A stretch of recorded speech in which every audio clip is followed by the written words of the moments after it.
What's up, comic book fans? And welcome to Comics Icons. Now, JJ, what they call me. And today, we got one more from the fall of the House of X. An outro, so to speak, that answers one more question that we've been waiting to be answered. What are Miss Marvel's mutant powers? Well, guess what, people? We finally get them revealed in the ending to the Iman Vellani co-written miniseries, Miss Marvel Mutant Menace, issue number 4. And if you've missed any parts of this series, then I'll put up a card for you at the top of the screen. And I'll put a link at the end of the video.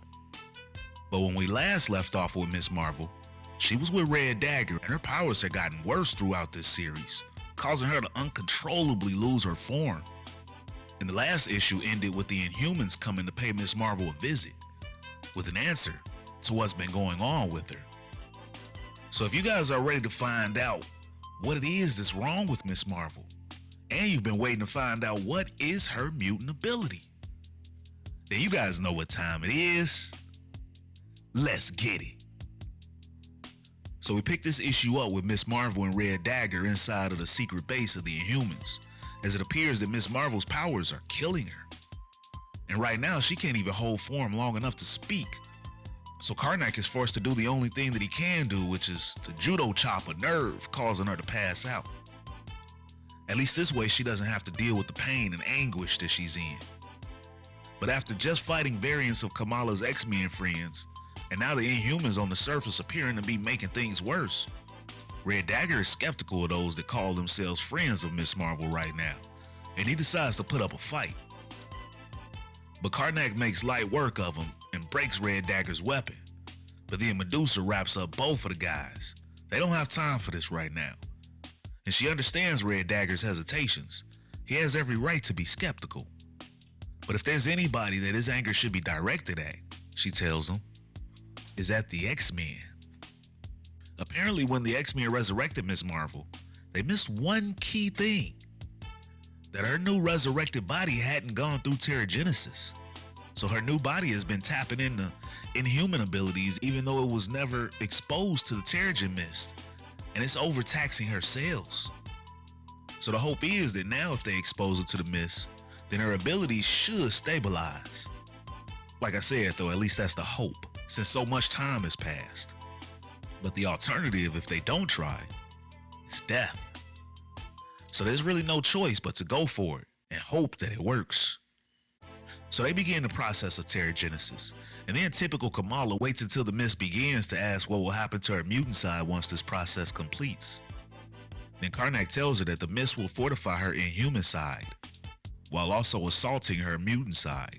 So the likelihood of her mutant abilities manifesting now are doubtful, but still possible after her cells have recovered. But as the mist starts to do its thing and Kamala starts to pass out, she wonders who she'll see this time. The first time she went through Terrigenesis, she saw the Avengers. But this time she's greeted with her grandmother instead. And once she speaks with her grandmother, she gives her the exact strength that she needs. And then Kamala reemerges from the Terrigen chamber, fully snapped back. Pause. Shout out to Mike Epps. But she's back to herself now, and she's thankful to the Inhumans for helping her out. But now that she's recovered, the Red Dagger gives her her phone because it's been buzzing like crazy with 96 messages. And 96 messages is crazy, y'all. I hope they weren't all from Bruno. That's some real powerful stalkery right there.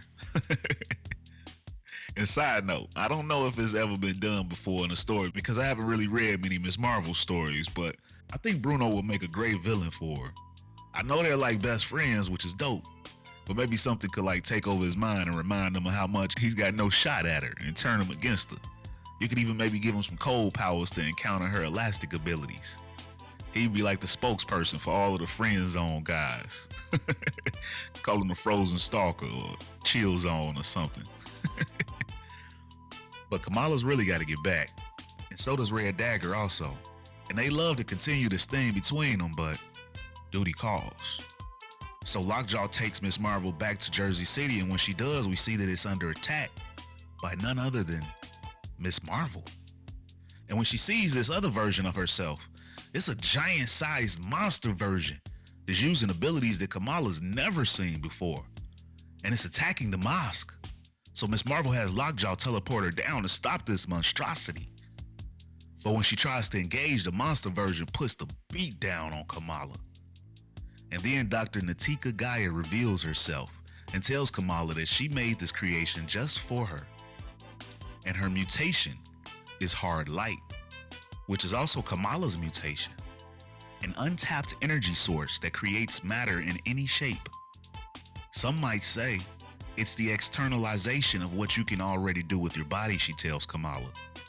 So there you have it, folks. Her mutation is finally revealed to be her MCU abilities, like we pretty much all expected. But Dr. Gaia tells Kamala that she was the one that had been experimenting with the mutant corpses, and she had to get it just right before she was ready for Miss Marvel's corpse. See, she's a fan of Miss Marvel's, and she wants Miss Marvel to see what she's capable of. But Miss Marvel breaks it to her that her mutation is nowhere near surfacing. But Dr. Gaia rebuts to just have faith in her, that after her time with Orchis and all that she's done, there's no way that Miss Marvel can trust her, so she has to show her. And she thinks that she can unlock Miss Marvel's mutant gene out of instinct, that it can be awakened as a survival mechanism. But what Dr. Gaia doesn't know is that Kamala just went through Terrigenesis, and her Inhuman cells are stronger than ever. So this won't work, and all she's doing is putting lives in danger. And then right on cue, innocent people start coming out and watching the fight, and the mutated version of Miss Marvel goes in to attack the bystanders. But Miss Marvel jumps in to save them, although not before Sheik Abdullah gets hurt. Then Miss Marvel takes the monster version over to the Hudson River, where they continue their fight, and now she can't hold back anymore, because this creation is gonna kill her and everyone else otherwise. And as she successfully defeats this monster, she could do nothing but hold it and feel sorry for her. Meanwhile, Dr. Gaia tells her that the corpse was never going to survive.